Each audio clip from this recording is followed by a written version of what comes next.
Hey yo, Chiksua here. Today we're going to talk about cosmetic upgrade. Some of you guys might be thinking, cosmetic upgrade, pretty simple. Just do demons, just get some cosmetic upgrades and use them. But the thing is, I see a lot of people, they still asked or they still are not 100% sure, okay, if a unit actually has more than 5 cosmetics, especially if all of them are UR, what cosmetic should I upgrade?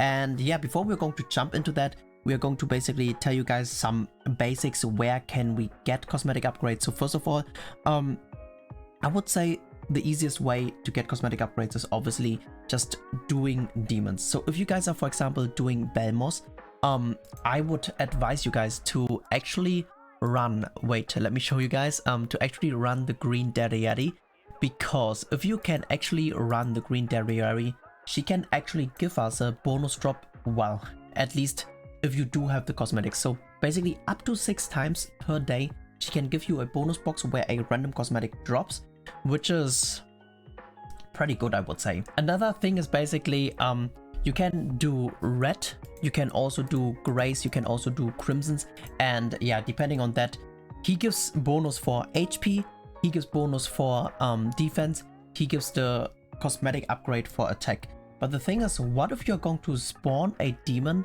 and it's going to be a Belmos? So a lot of people think the drops are completely random, but they are actually not random at all. That is something a lot of people probably were not 100% sure how are the drops determined. And now we are coming basically to what should we gear. And of course also Brawl gives you some cosmetics as well when you do Brawl, and I would definitely recommend you guys to do Brawl every day, because just getting the reward, even if you don't climb, it's really worth it. We are coming to one of the most important units. It's going to be the OG Merlin, and of course, maybe, who knows, we will check it now. Maybe I did some mistakes as well, because this unit is a complete old unit, and it's still very relevant, for example, as a link for the T1, which is pretty good in Guild Wars, or some people still use it in PvP as well. So what we're going to talk about is basically the utility and also the CC. So basically, depending on the unit, you have to think, okay, the utility of this might be better here, and also what is the best CC we can get.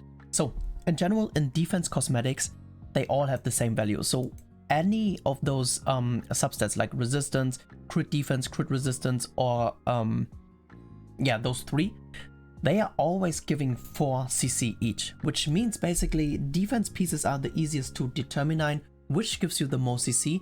You just look whatever has the highest number of substats. Here, for example, this one only has, okay, no, this one is 6. That's a lot actually, but yeah, everything else has 6 as well, or even more. So this one has 4, that's why don't touch it. This one is, compared to other ones, was in CC, and now we are coming to, let's say, weapons. So weapons, it's a little bit different. So weapons, they have crit chance, they have crit damage, and they have pierce. So pierce and crit chance, they give the same. For every pierce and crit chance, we get 5 CC. For every crit damage, we only get 2.5 CC. So basically, for every 2 times crit damage, we get the value of 1 crit rate, crit chance, or pierce, which means when I usually count, I just count a crit chance or pierce as 1, and this one is as half. So basically, this one has for me a value of 6. So basically, 30 CC would be this weapon. Let's say we're going to go to this coconut. So this coconut, for example, it has 1 crit chance, so it has a value of 1 plus a value of 3, because crit damage, again, it has half the value of the pierce or crit chance. Of course, you can also make it, for if it's for you easier, make crit chance a value of 2 and crit damage a value of 1 if you have less troubles with that. So I don't know, I prefer to do it like that. And yeah, basically that is the way to go, how to upgrade cosmetics, at least in the weapons. And now we are coming to the headpieces as well. So I would say it's pretty easy, it's pretty simple, but it's still not that well known what to do or what exactly to choose. So here it's going to be pretty similar to the weapon. So recovery rate, that is the worst one. It's only giving 2.5. Lifesteal gives you 5 again, and regen rate gives you 5 as well. So basically here, as you can see, or I don't know if those are the right ones at the moment, like this one is pretty good because it has a value of 5, because yeah, regen has the 4 value, recovery rate has 1 value, and yeah.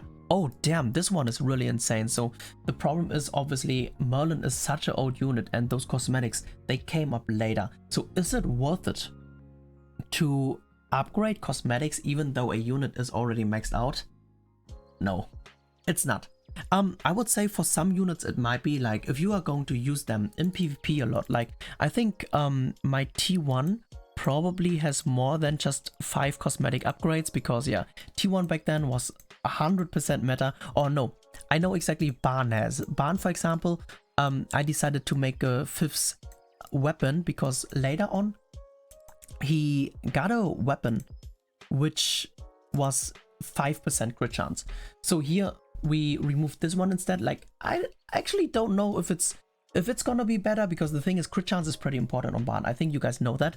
And this is what we talk about, the utility now, right? So this crit chance, in general, crit chance is really helpful for Barn. He does more damage if he crits, because most of the times, like, you sometimes even use a Sadia link, and that's gonna be even more insane then. But there was here this one. This one, for example, is utility wise worse than this one, because one more crit chance is basically just more helpful, but this one has more CC. So depending on what content you are going to do, like I was doing INEC the past days, or last 2 days, and obviously you can't crit anyway, so the crit is not gonna help. That's why this one is definitely applied on. And also in PvP you prefer to actually, so this one has a value of 4, this one has a value of 4.5. so basically you get 2.5 more crit CC for which is actually not worth it, but it can sometimes help you in out CCing, right? But yeah, I would say that is basically it. Let me know in the comment section if you guys knew about this. So me, for example, you should always also make a list. That's what I'm doing. Like, what unit should you aim next to cosmetic max? And if this unit is not cosmetic maxed yet, don't jump onto another unit. Like me, for example, I'm right now just building on Sadiel. I use Sadiel as a link in PvP at the moment, and that's why I think it's really worth it. Like defense I did fully already. Just unfortunate that he doesn't have more than 5 cosmetics, so I can't really show you guys. A unit I haven't built or I haven't finished yet is, for example, this. So this is the only unit I was like, okay, I haven't finished, but I will quit here for now because Valenti doesn't really need the weapons. So here, as you can see, this one was the SSR weapon, I think. So compared to the other ones, crit chance, crit damage, so it has a value of 3, and those have a value of less. Okay, this one has the same value, but as usual, crit chance has a little bit better value because she barely crits, and if you don't crit damage is useless. And yeah, I really hope it was helpful or you enjoyed watching this. Thank you so much for tuning in, and peace out for now.